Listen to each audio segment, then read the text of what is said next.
देश की नई शिक्षा नीति को कैबिनेट की मंजूरी मिल गई है।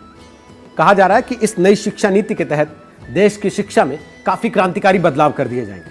वैसे केवल शिक्षा नीति ही नहीं बदली है, बल्कि मानव संसाधन विकास मंत्रालय कहा जाने वाला मंत्रालय भी अब नाम बदलकर शिक्षा मंत्रालय कर दिया गया है।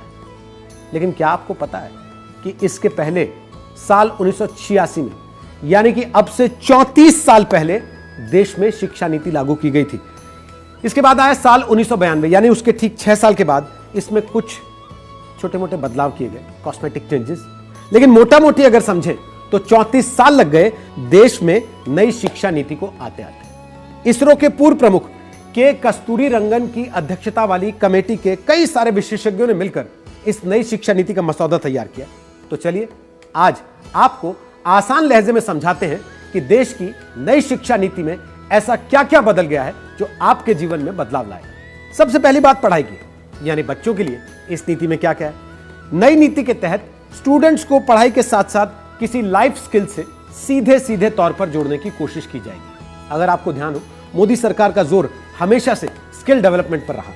अब स्कूली शिक्षा, उच्च शिक्षा के साथ साथ कृषि शिक्षा, कानूनी शिक्षा, चिकित्सा शिक्षा और तकनीकी शिक्षा जैसी व्यावसायिक शिक्षाओं को भी इसके दायरे में लाया गया। यानी अगर आपने स्कूल में कुछ ऐसा सीखा है जो स्किल के तौर पर गिना जा सकता है, जो रोजगार परक कहा जा सकता है, तो उसे आपके रिपोर्ट कार्ड में जगह दी जाएगी। अभी तक क्या होता था? अभी तक आर्ट, म्यूजिक, क्राफ्ट, स्पोर्ट्स जैसे सब्जेक्ट्स थे, वो सहायक पाठ्यक्रम या एक्स्ट्रा करिकुलम का हिस्सा कहे जाते थे। अब नई नीति के तहत ये मेन कोर्स का हिस्सा होगा।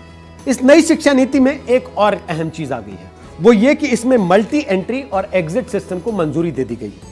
इसको आपको एक उदाहरण से समझाते हैं। मसलन आप इंजीनियरिंग कर रहे हैं और किसी भी वजह से, जैसे शादी, बीमारी, पैसों की तंगी, घर में कोई आफत आ जाने की वजह से आपकी इंजीनियरिंग अगर बीच में छूट जाती है, तो पुरानी शिक्षा नीति के तहत आपको उसका कोई लाभ नहीं होता था। लेकिन अब नई शिक्षा नीति के तहत अगर आपने 1 साल की पढ़ाई पूरी की है तो आप सर्टिफिकेट, 2 साल की पढ़ाई पूरी की है तो डिप्लोमा, और 3 से 4 साल की पढ़ाई पूरी की है तो आप डिग्री के हकदार हो सकेंगे। लेकिन इस नई शिक्षा नीति के तहत सबसे ज्यादा जिस बदलाव पर चर्चा हो रही है वो है शिक्षा का 10+2 स्ट्रक्चर। अब उसकी जगह नया आ जाएगा 5+3+3+4 का स्ट्रक्चर। अब आप पूछेंगे कि ये क्या है? सुनने में तो बड़ा टेक्निकल लगता है, लेकिन सुनने में जितना टेक्निकल लगता है, समझने में ये उतना ही आसान है। 10+2 तो आप समझ ही गए होंगे कि पहले कक्षा 1 से कक्षा 10 तक, फिर जमा 1 और जमा 2। लेकिन अब इस पूरी व्यवस्था को 4 हिस्सों में बांटने की तैयारी कर ली गई है। पहला भाग 5, यानी कि पहले 5 साल में प्री प्राइमरी स्कूल के 3 साल और कक्षा 1 और कक्षा 2 को मिलाकर एक फाउंडेशन स्टेज बना दी गई है, जिसमें पहली और दूसरी क्लास में भाषा और गणित पर काम करने पर जोर देने की बात की गई। नई शिक्षा नीति में 5वीं क्लास तक मातृभाषा, स्थानीय या फिर क्षेत्रीय भाषा में पढ़ाई का माध्यम रखने की बात कही गई है। दूसरा भाग 3, यानी 3 को क्लास 3 से 5 की तैयारी के चरण में विभाजित किया गया है। इसके साथ ही 4वीं और 5वीं क्लास के बच्चों के लेखन कौशल, मतलब राइटिंग स्किल्स पर ध्यान देने की भी बात कही गई। तीसरा भाग फिर से 3, अगले 3 को मध्य चरण यानी क्लास 6 से क्लास 8 तक बांटा गया है। इसमें 6ठी क्लास से वोकेशनल कोर्सेज शुरू करने की बात है। इसके लिए इच्छुक छात्रों को 6ठी क्लास के बाद से ही इंटर्नशिप भी करवाई जाएगी। और फिर चौथे भाग में कक्षा 9 से 12 को विभाजित किया गया है। इसके अलावा कुछ और ऐसी बातें हैं जो इस नई शिक्षा नीति के बारे में आपको जान लेनी चाहिए।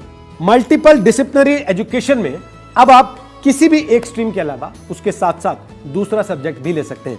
माने अगर आप इंजीनियरिंग कर रहे हैं लेकिन साथ साथ आपको म्यूजिक का भी शौक है, तो आप उस विषय को भी साथ में पढ़ सकते हैं। अब स्ट्रीम के मुताबिक सब्जेक्ट लेने पर जोर नहीं रहेगा। रिसर्च में जाने की इच्छा रखने वालों के लिए भी नई शिक्षा नीति में नई व्यवस्था की गई है।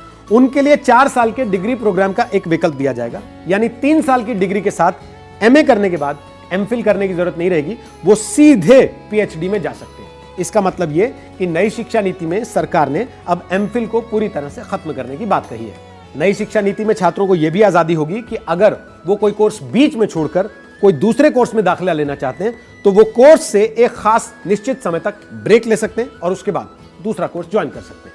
और जैसा हमने आपको पहले बताया कि मानव संसाधन विकास मंत्रालय का नाम बदलकर अब शिक्षा मंत्रालय कर दिया गया है। इसका मतलब ये कि रमेश पोखरियाल निशंक अब देश के मानव संसाधन विकास मंत्री नहीं बल्कि देश के शिक्षा मंत्री कहे जाएंगे। इन सारे बदलावों के अलावा भी कुछ और बदलाव हैं जो इस नई शिक्षा नीति में किए गए।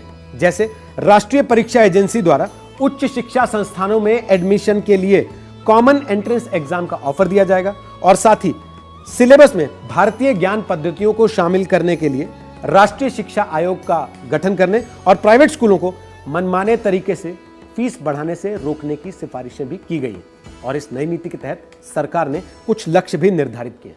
कहा गया है कि कुल जीडीपी का 6% हिस्सा शिक्षा पर खर्च होगा, जो अब तक 4.43% हुआ करता था। साल 2030 तक एजुकेशन फॉर ऑल का लक्ष्य निर्धारित किया गया, जिसके लिए एनरोलमेंट को 100% तक ले जाने का लक्ष्य है। तो ये है देश की नई शिक्षा नीति की कुछ खास बातें। तो जैसा निदा फाजली साहब ने कहा है ना, धूप में निकलो, घटाओं में नहाकर देखो, जिंदगी क्या है किताबों को हटाकर देखो।